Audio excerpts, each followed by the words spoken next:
This is Branding RX, your prescription for health and wellness branding.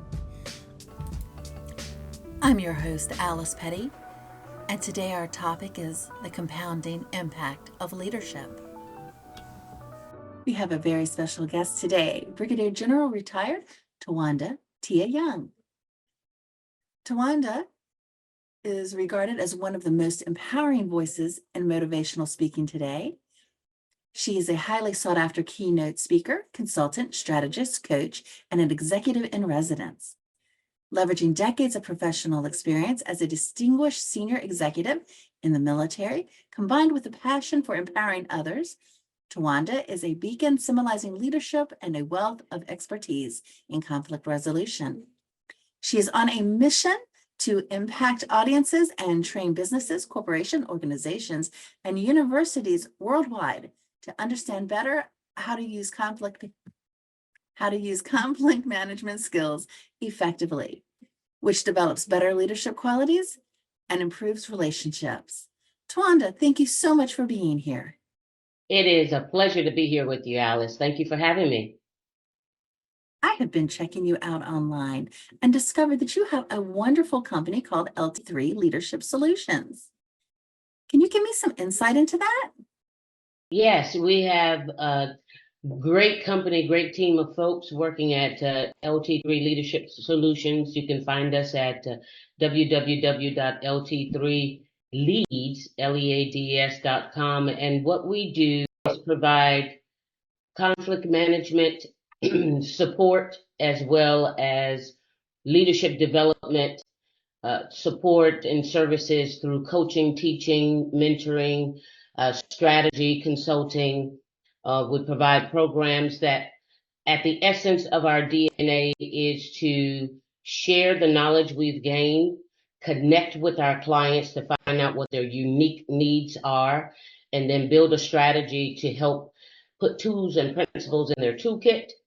And from there, educate them and push them off to flourish like you push your kids out to college to go and do great things in the world.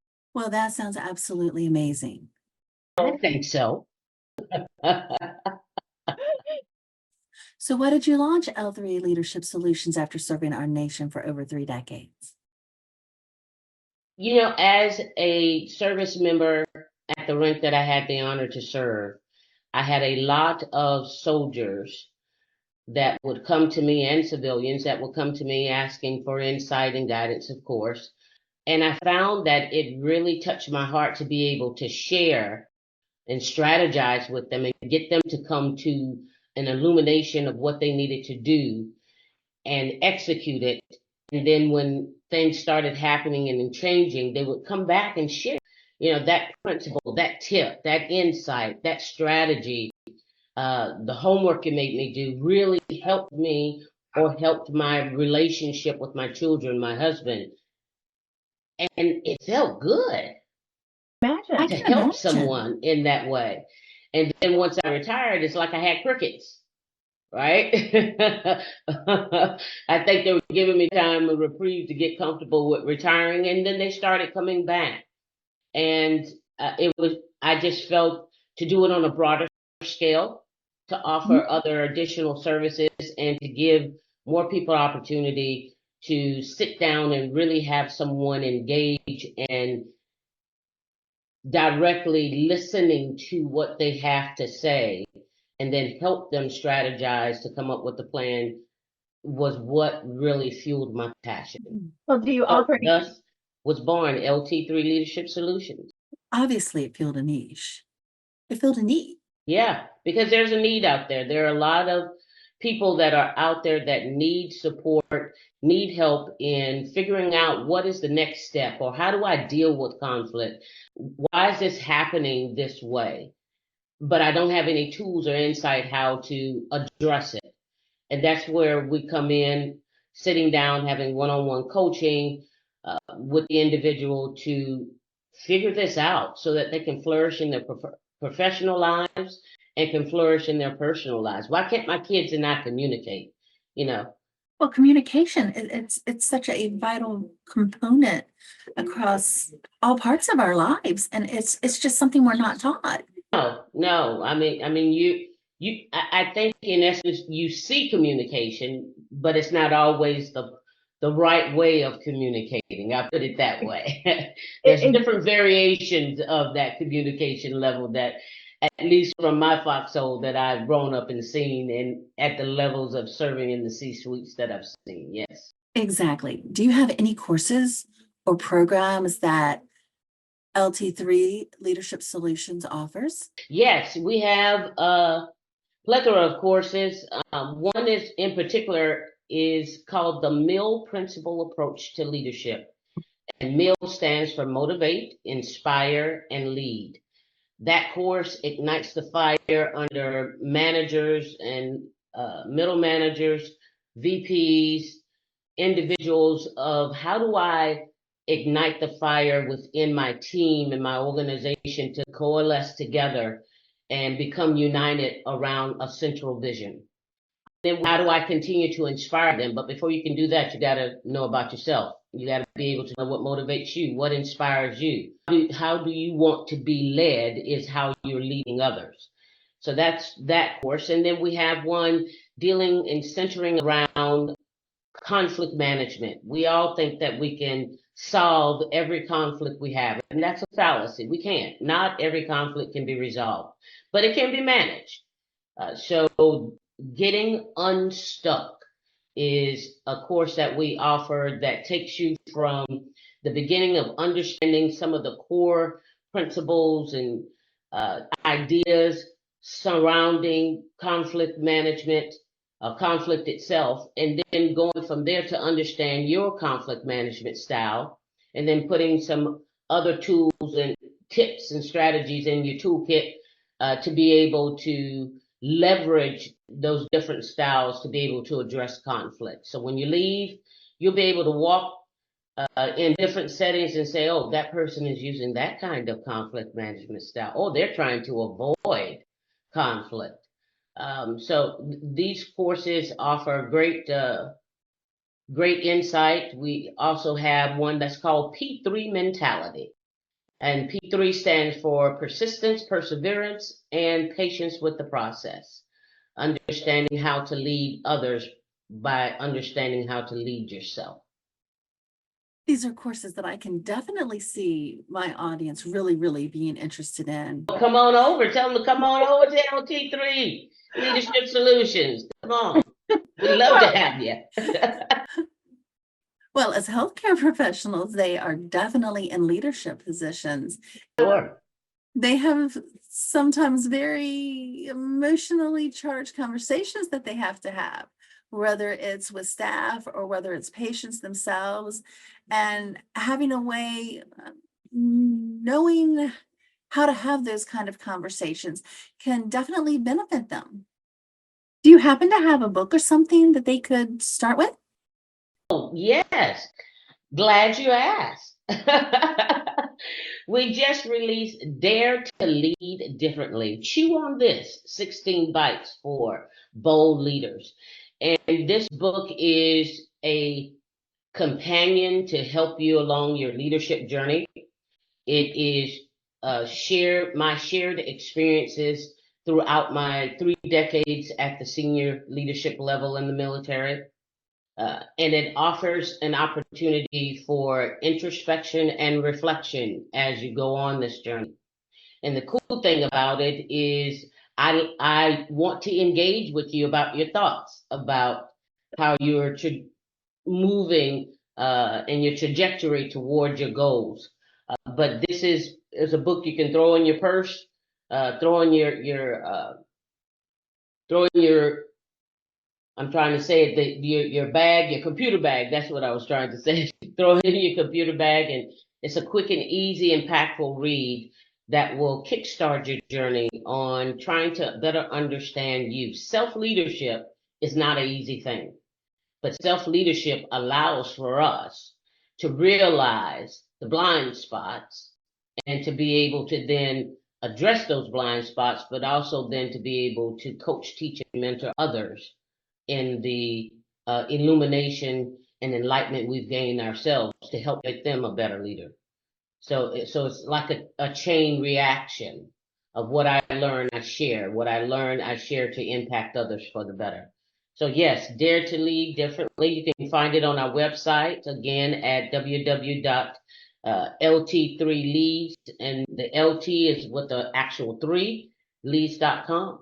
Well, I will We'd make love for you to get it and love to hear your. Well, I'll make sure that there's a link on the site so that way everyone can find it. What is an essential element to effective leadership? A central element of effective leadership is transparency, which is not always a easy thing to do, because that means that we are now showing our vulnerability. But in showing our vulnerability, we're showing our authentic selves and genuine selves. And that's what patients want to see when their doctors come in. Is yes, you may be coming to give me some of the worst news, but if you are being your authentic self and genuine about giving that information in a caring, concerned way, the person will most likely be more receptive. May not be at that time, but as they reflect on the experience of getting that information, they'll be more appreciative that that doctor, that nurse, whomever the medical professional is, shared the information with me with care and concern, because they were okay with sharing that they do care and not showing a brick wall. So, what are two things that you think are needed by patients from their doctors? Need hard and soft skills. And what I mean by that, I want your hard skills when we're in the operating room. I want you to be as technical as you can be. I want you to be just downright to the money on what it is that is required to fix whatever the issue is that I've come to you for. But then I need your soft skills after that. And those soft skills are those interpersonal skills, the ability to communicate. And we always say active listening. No, I want you to engage, to allow me to get a sentence out and ask my question, to allow me to be able to showcase if I have fear, I have concern, and don't brush it off. Use those soft interpersonal skills that you have. We call it bedside manner, but I would say it's more than bedside manner. I want you to create a relationship with me through authenticity, that you're not just there to just see a problem, fix a problem, fix a problem, and care for the patient afterwards. That's what, from my foxhole, that I'm looking for, and I'm pretty sure many others are. As we have family members that are aging, my daddy's 90 years old. My mom is 89 years old. So we do a little bit more visits to the doctor than usual in the past. And what I am appreciative of is that they know his name, they know her name when they walk in the office. When we go with them, it's not as if we're impeding, we're invited in, and the information is shared with us along with them to make sure that we can help facilitate their health care. And that to me is where the soft skills of the profession comes in. That is priceless, because you never know what that family is going through after they leave. Absolutely, absolutely. So you're saying that the mentality doctors need to be successful leaders is caring, and that they need to have, well, both those. They need, of course, their hard skills, but their soft skills seem to be very important. Is there anything else that you think in their mentality that they need? Yes, but I mean, we could go back to P3 mentality of doctors are quite persistent. They had to be persistent to get the skill levels that they gained and to be at the level that they are. They've persevered through many hard nights of studying. We understand that. But when the patience with the process comes in, it's being patient with your patient. That not all people understand initially what you share with them. And how do you cultivate your ability to communicate in a way to your patient that it doesn't come off as if you're just giving a textbook answer, but you are digging deep to make sure that you're answering all of the questions. I just had a doctor's experience where I went in, met the doctor for the first time, and I had a plethora of questions. What I appreciated, and I'll go back to him, is because he turned his chair not to the computer, but he turned his chair to me, and we had a conversation about my health. That is extremely important, but it takes understanding leadership, that you are leading your patient in that moment. You're influencing your patient, because leadership is all about influence, right? Pushing us toward a common goal. The common goal is my better health out of the situation. So you, as the leader, are influencing me as the follower. That means that there has to be a level of good exchange and communication, eye contact, body language, facial expressions, all of that in one swell swoop, if you will, of capacity, is sharing and communicating a message to your patient without you even saying it. So if I never get any eye contact, if I get only a short, very short, and no true explanation of understanding of what you're sharing with me, because it's at the medical jargon. Remember, I didn't go to medical school. That's what you're being paid to do. It's connecting.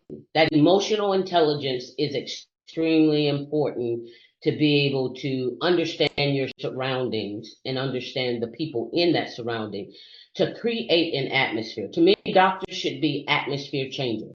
A strong part of leadership, that when the doctor walks into the office, either they're sharing good news, bad news, but the atmosphere is controlled by how the doctor interacts with the patient. You're correct. It's also branding. It is. It is. It's the reputation management. Just like I said, I'll go back now to that doctor, because his branding out of that 30-minute time that I had with him made me feel important. Made me feel for that 30 minutes I was the center of his universe. And that's important. Directly focused in on me. And that's what I think all patients look for. It's not that we're on a conveyor belt of patients coming in, coming out. How many can I get? I can only do so many, I have to do so many within these minutes to get as many patients in and out. That may be a part of the process business-wise, because I know it's a business, but don't allow that to be reflected in your mannerisms. Don't allow that to be reflected in your language. Don't allow that to be reflected in how you engage with your. And if you do that, the likelihood, look at your stats, how many return patients come back to you. Well, I've had doctors who have come in and gone out so fast that you wonder, really, just why did you even bother? Yeah. And it makes you wonder, do they really care? Yeah, I know part of it is insurance and part of it is other pressures from above, but really they're supposed to be there to help care for your health. And there's 3 key words there, caring and health. And the Alice, the beauty of when a doctor understands that they are leaders, and not just doctors, nurses, all in the profession, when they understand that they are leaders in that space, not only from the medical aspect, but in just pure leadership of leading the organization, leading their staff, and treating their staff with dignity and respect, because they want to be treated the same way. I read this book called by Dr. Elder Brown, Valerie Brown, that says what's in a title. We all love titles. I mean, you read my long title at the beginning, right? Yeah. But what is really in that title if the person behind that title is not living up to what that title calls for? And when we think of doctors, we think of anyone in the health profession, we give great credence. That's the truth. A whole lot from them. And when we don't get it, then we are concerned on whether that person is someone I need to go back to or I need to reference someone to. You know, there are a whole lot of conversations going on in the grocery stores and at churches and on the golf field and all, you know, all places.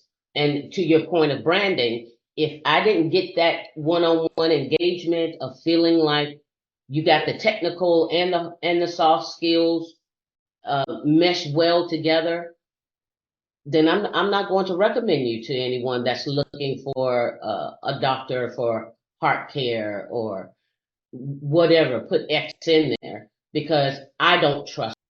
And branding is all about trust. It's all about reputation. And as Marty Neumeyer, one of the fathers of branding, states, branding is what they say you are. And it's always that ambiguous they, but it's true. It's whatever is within the ether that they say about you. And you know, that's where these things like leadership come in. So that's why it's so important, because if you're not showing these quality to people on a daily basis, that you can be a leader, that you can be trusted, and that you have the ability to, be transparent, then you're not going to have their trust. You're not going to have the people who are going to come back to you. You're not going to have the people who are going to look to their friends and their family and say, you can trust this person. This is someone you can go to. So even if you have the prettiest stuff in the world out there, Yeah, that's not going to matter. no, it's about that trust that we build. You know, you talk about consistency. And to me, consistency is not how often you do something, but it is the level of quality in which you do it when you execute it. And if that consistency of quality of engagement between the patient and the medical professional isn't a constant good engagement, again, you're going to get bad news, you're going to get good news, but I'm more receptive when you have to tell me something that I don't want to hear because I trust that we've tried everything that you medically know with your knowledge to be able to help me get to a better position, that I'm going to trust if you say I need to go have brain surgery or if I need to go have a knee replacement. All those things are encased in trust. And once trust is lost, as my mom has always taught me, that's a long road to hoe. Exactly. It is a long road to hoe. You know, you have to be able to, and that trust is a two-way street. It's not, it has to be a reciprocal relationship between myself and the medical professional. That trusting that I, as the patient, I'm sharing all the information necessary to help him or her to be able to help me make an informed decision. But we walk into these offices, we go into the uh, surgeries with an extreme amount of trust. It's like trusting your GPS. I don't even know who's on the other side telling me the directions, turn this way, no, turn that way, but I trust it. Why? Because time and time again, it has gotten me to my destination of where I wanted to get to in a faster, safer way. That's the same with doctors. I trust that you have that plaque on the wall, but I trust by how you interact with me that you are a person of your word and your deeds, and that you are there for the main focus of help Exactly. better. Exactly. And by doing that, I'm going to help you by sharing with others, as many as I come in contact with, about how you engaged me. How did you treat me? how was I received when I first walked into your office? Because the first impression sets in our mind, and you talk about the branding piece, perception in the military, we always were told, and I shared with my soldiers at that time, is Mm-hmm. is reality Mm-hmm. until you change it through your action. One of the things that I like to tell my clients is that your brand is determined by your least paid employee. Oh, now that's deep. I like that. I like that. Yeah, yeah. Well, it's typically your least paid employee. He's going to be the first interaction that your client has. You are Johnny on the spot on that one. So you really do need to think about who's your least paid employee. Treating them as well. Exactly. And if your least paid employee is unhappy and potentially holds a grudge against the company, well, then they could be treating your clients very badly. Now, on the other hand, if they're happy, they could be giving them the best treatment that they've ever had. But either way, you need to think about it and you need to know. And, all those wonderful values that we write up for our companies, well, if the executive C-suite isn't living them and showing them to the managers below them, and if they're not living them and showing them to the people below them and right on down the line, then what good are they? Because how can you expect your frontline employees to be living the values of your company if no one up the ladder is? I agree with you. One thing I used to do, and I encourage anyone to do it. I think it's a great way of leading, uh, is leading by walking around. When my soldiers would see me, engage with them, and I'm not talking about work. I talk about them. What's going on with your family? How is school going? Are you still pushing, your soccer balls and all that with the kids to try to get them to soccer practice, after work? How is that going? How is it going? Are we keeping you too late, and you can't get there? But it's getting up outside of the office and walking around, and just, if it's nothing to say but to say hi. I used to, for birthdays and anniversaries, you'd be amazed what a lollipop will do. I would walk around with a birthday card and a lollipop and just hand them out. One, it showed my people I remembered a day that's important to you. Thus, it's important to me. And number two, I took the time out of, my already busy schedule to make time for you. So back to your point of the engagement with the first person in your organization. Now, when you engage with my team, that's on their mind. We represent excellence. Yeah, we do, because my GO walks around and gives out lollipops, talks about your family.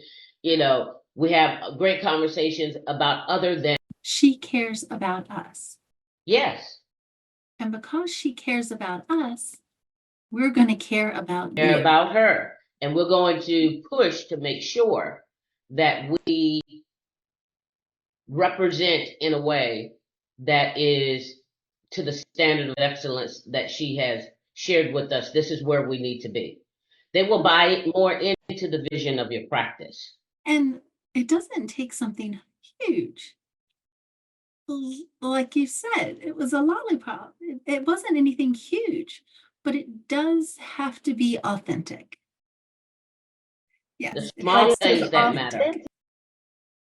You have to truly care. You do. And that's back to, as I said, the main thing of leadership that's hard is transparency. And that's that in itself has so many other layers of self-reflection that you have to go through to get to that point. And even when you get to a level of illumination, you're starting that cycle over again, because we always are growing and learning. At least I hope you are growing and learning, especially the doctors. Make sure you're growing and learning. But it's that evolution that continues to evolve itself, to make sure that all people want at the end of the day is genuine contact and care and concern, that not everything revolves around you because you have the title of the leader, because you cannot get to where you want to get to without your team. You can't get there, we say there's no I in team. We are a team, and if we are a team, that means you have to cultivate that team. You have to ensure that team understand the values and the vision of the organization, and they have some buy-in. Not that a vision you just placed on them, but they have some true anchored buy-in, that they want to see that vision flourish, because by it flourishing, they understand that you then are going to take care of them as the leader of the organization, to ensure that they flourish along with. And really explain why this is the vision, and how the vision really developed. You can't just bring it in and just plop it. No, I'm a believer that and this is what I teach on. I'm a lecturer as well at Bowie State University, teaching on conflict management, leadership development, and career management. But one of the main courses that I start out with my students, you have to build the foundation. Mm-hmm. You have all these technical hard skills. That's great. But now let's do the soft skills of leadership. And in building the foundation of leadership, what is your philosophy? What's your leadership philosophy? I can ask you, what's your political philosophy? What's your religious philosophy? We can snap those off with no issue. But when it comes to asking and engaging about what is your leadership, what's your life philosophy? Because that then ties into what your values are. It ties into how you lead. It builds that foundation. Once you know what your leadership philosophy is, and you can articulate that clearly to your people, and understand when you articulate it, think about your audience. Every audience requires a different format of the same philosophy, but in a different way, so they can digest it in a better way. I told my philosophy to my junior soldiers and junior civilians in a different way than I told it to my senior leaders in the organization. I can see that. But it was the same philosophy. So you have to tailor it in how you share it, but you have to share it. It doesn't come by osmosis of your people.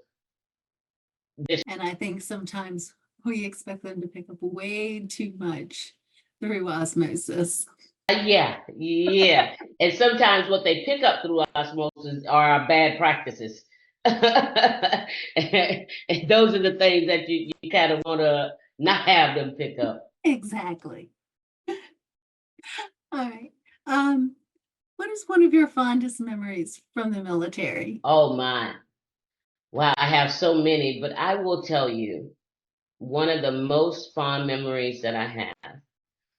I went to a training that my people were having, and I walked in, and there was a lot of junior soldiers and civilians in there. And I said to them, hey, when you're done with this class, come on by my office. Now you have to realize, as back to those titles, I was the Army G1 over about 299,000 soldiers and civilians we were responsible for. So to come to the G1's office was like going directly to to one of the VPs or CEO's offices in an organization. And I didn't expect any of them to take me up on it, because, but one of them did. And they came, and then came to my door. I could see him outside my door and talking to my aide out there, and shared with them what I said. She said, "Come by and see her, and just come chat with her." And then who walks up is a lieutenant colonel who I hadn't seen in, I don't know, for many years. So it's like, we see each other and we're getting ready to embrace. And then I realized the specialist was standing out there, and I said to come to my office. So I told the lieutenant colonel, "Hey, I'll talk to you here shortly. Come on in, specialist. What's your name? Come on in, take a seat." Well, before they came in, they had tears in their eyes. So I was like, "Oh God, what's going on? What's happening? What can I do to help you? Did something happen? Share with me." And he said, "No, ma'am." He said, I just am overwhelmed that you would tell a lieutenant colonel to wait and for me to come in. Normally it's the reverse. The lieutenant colonel comes in, the senior rank comes in, and the junior stays out. I said no, because both of you are valued individuals in this organization. They hold no more value than you by retrospect of their placement in the organization. And just those tears, I mean, I get a little emotional now because showing people, you'd be amazed of how that impacts their lives and can change their lives for the better. That they'll go and do the same thing that they just had done to them to someone else to make a better impact. So yeah, that's one of the nuggets I will tell you is for any leaders is ensure that your people understand their values. We all have roles in organizations, and each role respectively is important. But at the end of the day, when you put that team together, everybody rowing in the same direction, everybody doing their roles effectively, we're doing it together. So one does not outweigh the other. The leader is extremely important, but I can't lead a bunch of chairs and computers without people being there, without the receptionist being at the front desk in the different practices. Without the people that are coming in to call the names, the nurses and support staff coming in to make sure that your patients understand that when they walk through your doors at your practice or when they come through your office door, they understand that you value, that they trusted you enough to take time out of their day to come see you as a medical professional. So what is one last nugget that you'd like to leave the audience with? I would say that last nugget is be okay with taking a pill of humility. And what I mean by that is being okay to say when you are wrong. It doesn't take anything away from you, but it strengthens your ability to lead people more effectively when you do that. Let me give you an example. I had spoken to a group of individuals in my organization, and I thought I was sharing information the way I was sharing it and the words I were using. I thought that they were okay. The next day, I had about three of the organization leaders come to my office. And in my view, I was there to help them. So I told them, "Come on in to the office. Let me help you." And they said, "No, ma'am, we're here to help you." And what they shared with me was in my engagement with well over a couple of hundred individuals, that what I had said had offended some people by the way that I said it. And I will tell you first, my initial was they're just thin skinned. I was defiant in taking that on. But as I chewed on it and reflected on it, the next day I came back And what really helped me was my husband told me, you need to look in the mirror and check yourself first. And I came back to the organization and I sent out a blast to everyone apologizing that one was not my intent. Here is what I was trying to convey in a more softer, engaging tone. And what I received back from my team was thank yous. There were so many thank yous. Thank you, ma'am. Thank you for listening to us. Thank you for being willing to share that you made an error. What it did for my team was strengthen my team.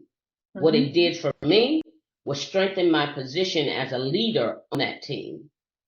And it made it more comfortable for my people to understand when you make a mistake or an error, have the fortitude to own up to it, correct it, and move on. You don't have to stay there. Just move on, learn from it, and move on. So taking a pill of humility. So when you've engaged a patient not the right way, have the ability to go back, the fortitude to go back and say, Miss Young, when we last met, I know it may have seemed as if I was not engaged or I was rushing, and how I do apologize. Let's go back and talk about what we were talking about in our last visit. I want to make sure that you understand everything it is before we move on to the next phase. That's extremely important to me. Peel of humility. It helps like an apple. Thank you so much. And I really do appreciate you taking your time out of your busy schedule. Now, this has been a blast, Alice. It has been a blast. Thank you. Well, and thank you for being here. And I am going to put a link to LT3 Leadership Solutions on the site, so that way everyone can check out your book, check out your site, and get some more of those nuggets of wisdom that you have to offer. And thank you again. Thank you. Thank you for allowing us to come and share. And I look forward to hearing from those who get the book. Right now, we have the author's exclusive. If they get the book now and pre-order it, I will personally sign it and send it back to them.